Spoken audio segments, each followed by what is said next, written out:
My name is Prince Walu. I'm a sports journalist. Actually, I know a lot of us may not know me in person, while some also know me in person. But to do a proper introduction, I tested a little bit of professional football, so I know what a lot of you are going through now as Npfl stars. I know what is going on to a reasonable extent also as a sports journalist that I've been around for quite a while now, and by the grace of God, it's been splendid.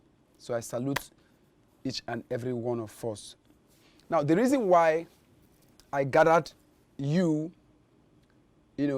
set up this platform is actually for the good of the entire Npfl players. That was why, mistakenly, when I added Coach Kamara, I had to take him off. The person that posted that transfer news, this is a supporters club chairman of Rivers United. I had to take him off also because I don't really want this information or what we discuss here to be divulged elsewhere. So let me quickly get on with the reason why I set up this particular platform. All right, I've already done an introduction, but let me just go straight to the point now. Now, I want to ask us some very sincere questions. Very sincere questions. And of course, after this particular session, you could feel free to leave a comment on the comment box here on YouTube. So it could actually be conversational here on YouTube. So we could just get busy talking here, and then we'll go back to the platform on WhatsApp and talk also. Now, this is a family where I want us to ask ourselves some very earnest questions. Earnest questions. First of all, I want to ask you a question. Why is there so much secrecy in the Npfl? I put down a couple of things to guide me. So this is something that God has actually, an idea God gave me with, and it's something that has bothered me because I ended my football career quite early, and that was because I knew I was going to delve into sports journalism so as to solve certain problems in the Npfl, basically. So here the question comes.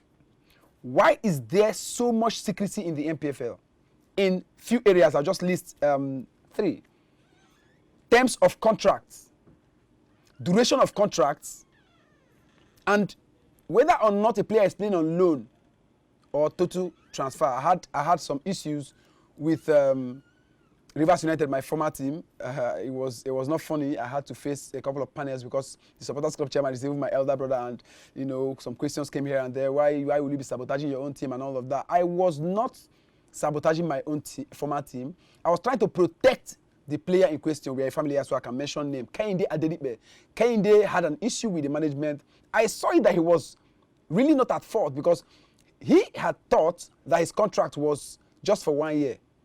But somehow, from what I heard, the contract was for 2 years, 2 years loan or 2 years contract. I can't really remember, but he was not even aware. At the end of the day, the secretary of the team told him that it was a mistake and we had to put 2 years. Meanwhile, it was supposed to be 1 year. Who does that? So, for instance, if that information was out to the media or everyone, nobody could have come out to say Kehinde's contract is 2 years. Meanwhile, everybody knows that it's 1 year. So these are part of the challenges. I just cited that at an instance. Now, let me ask another question. Why are our contracts not respected? This is the one that beats my imagination. You have a contract with the club side. A couple of months back, Rivers United had, I'm sorry, I have to mention names. I have to be very blunt here so that we can trash this issue critically once and for all. Now, Rivers United, a couple of months ago, had a challenge with a player called Akurugu, a Ghanaian. Now, that guy, with probably the help of Ghanaian Football Federation or their player association or whatever, the case got to FIFA, and Rivers United has managed to pay about 5 million or thereabout to him for the rest of his salary remaining for the contract or his paper money or whatever. But I doubt if the same money that is owed Nigerian players at the same time the money was owed to Akurugu, people who played with Akurugu the same year or season, then at Rivers United or Dolphin, whatever. I doubt if the Nigerians have been paid. I doubt if they've been paid, but they've paid a Ghanaian. Why? Because over there in Ghana, things happen differently. They know what they're doing.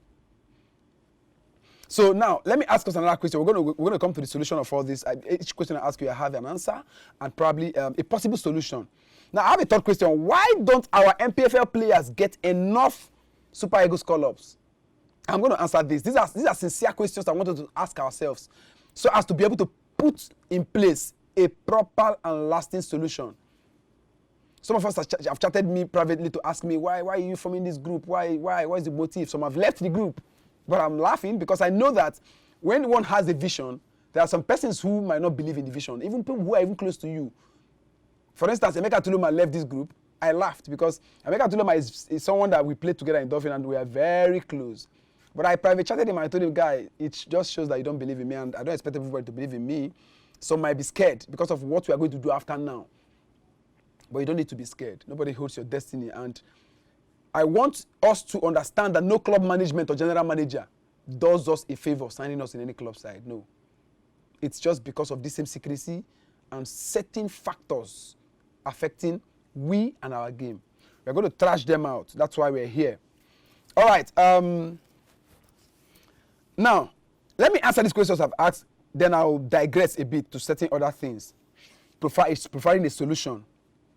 Now, the question, why is there so much secrecy in the Npfl? That's because coaches and management of club sides, they like doing shady deals behind, the cameras. They like doing shady deals, behind closed doors. So they wouldn't want information about the Npfl and the stars of the Npfl, the players, to be out, to be given out to probably the media or whatever. So that's the reason. Now, why are our contracts not respected? I'll give you an answer, a sincere one.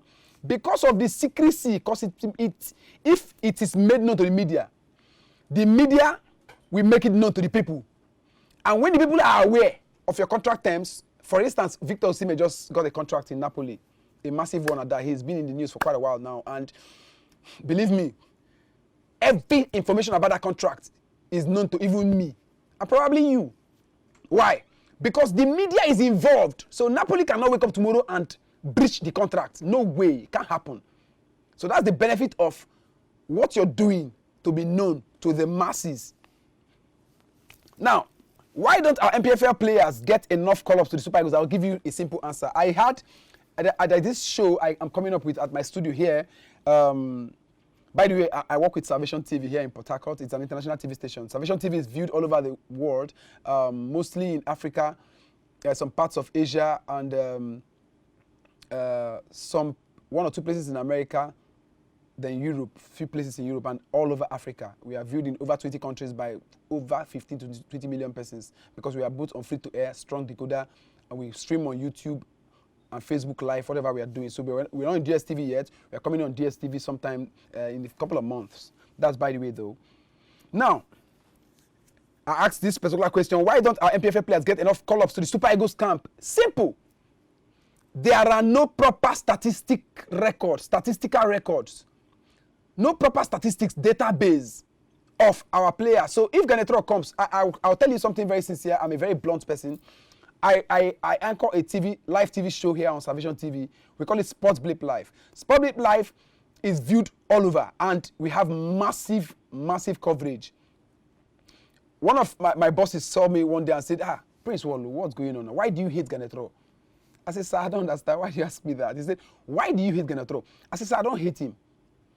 He said, but on your show, you always hammer on him. You always attack him. What's the problem? I had to explain to him. I said, look, the man does not give enough call-ups to home-based Super Eagles players. When Junior Lokosa wasn't taken to the World Cup, I felt bad because Junior Lokosa was the top scorer of every Nigerian striker world over. Is it because he's playing in the Npfl? That's why you look down on him and never took him there? There's a new program I'm coming up with. I've recorded. It's not a live program. It's a recorded program. I call it African Sports Focus. That's one of the programs where I want to showcase Npfl stars. I want to make you guys known to the world because you people are stars and you people need to be seen by the world. I'm going to come to that part though. On that show, I had a guest, Barrister Christopher Green, former NFF Technical Committee Chairman. He was on the show with me. I asked him, I said, why wasn't Junior Lokosa taken to the World Cup for crying out loud? This guy proved himself. He scored a couple of goals, 22 goals or above, few penalties. But you guys dumped him because you don't have value for Npfl players. Meanwhile, Stephen Keshi did it and had results. Your Ganetro till now has not. He said he's not. He didn't support Ganetro signing on. He didn't. I say, okay, sir. That's by the way, though. I just want Super Eagles to call up more of Npfl players. But how would they call you up when there are no proper statistics? And I will shock you again. I invited 2 players to my show, the same African Sports Focus. I will mention the other one's name that played more in the Npfl. I will not mention the other one's name that played in the Npfl. I'll mention the other one's name that didn't play in the Npfl for long. Now, one played the Junior Under 20 World Cup. I punched his name on Google. Google didn't give me information that I need. I felt bad. But the other one, because after the Junior World Cup, he played most of his football career here in Nigeria, the Npfl. So, who puts information on Google in the Npfl? Which journalist does that? But the other one that played in the national team here in Nigeria and then went to Al Marik of Sudan, played for a bit, went to Al Hilal of Sudan, then went to Al Hilal Shendi, went to Thailand, played for a club in Thailand, then went to Ismaili of Egypt, played, then came back to Al Marik. When I punched his name on Google, Google gave me all his statistics, the goal he scored. He was 5-time goals top scorer of Sudanese League and Arab Champions League.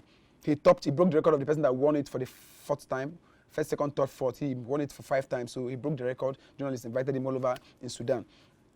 Now, Google gave me statistics of his goals scored, even the one he scored for Dolphin Football Club for Port Harcourt, about 10 goals thereabout. I was shocked. That's because in Sudan over there, information is made known to the media, to the press, to the journalists. I know, make no mistakes about it, I know some of us who are journalists, we mess up. Because some things we're supposed to do, like part of what I'm doing now, to enlighten footballers, to create a revolution, we want to collect money from players. No, it's not done that. I'm just coming from SWAN meeting, Sports Writers Association of Nigeria's meeting today, University chapter. I was talking to some of my colleagues who are gentlemen of the press as well. I told them, look, we could actually pose a revolution without asking these players for money. I know a lot of them ask me. The only time I ask players for money is when I prepare YouTube for them because I'm a video editor. I've done YouTube for a couple of players, Cletus Emotem, Charles, and some other players, Malaki Ohaumi. I've done YouTube for some of them. That's when I can charge you because it's the job I do to earn a living also. So this is part of the challenge that we are facing. No proper statistics. So if Ganetro is there, a player has scored a couple of goals, a midfielder has done so and so number of interceptions, he will just punch an agent or a scout will punch it on Google and say, Ganetro, see this man. You don't need to go and watch him. You have seen the statistics on screen, in the computer. And he wouldn't have a choice but to invite you to the national team. But no database, no statistical records. That's part of why I'm here. We're going to sort it all out. As a family, I need your cooperation though.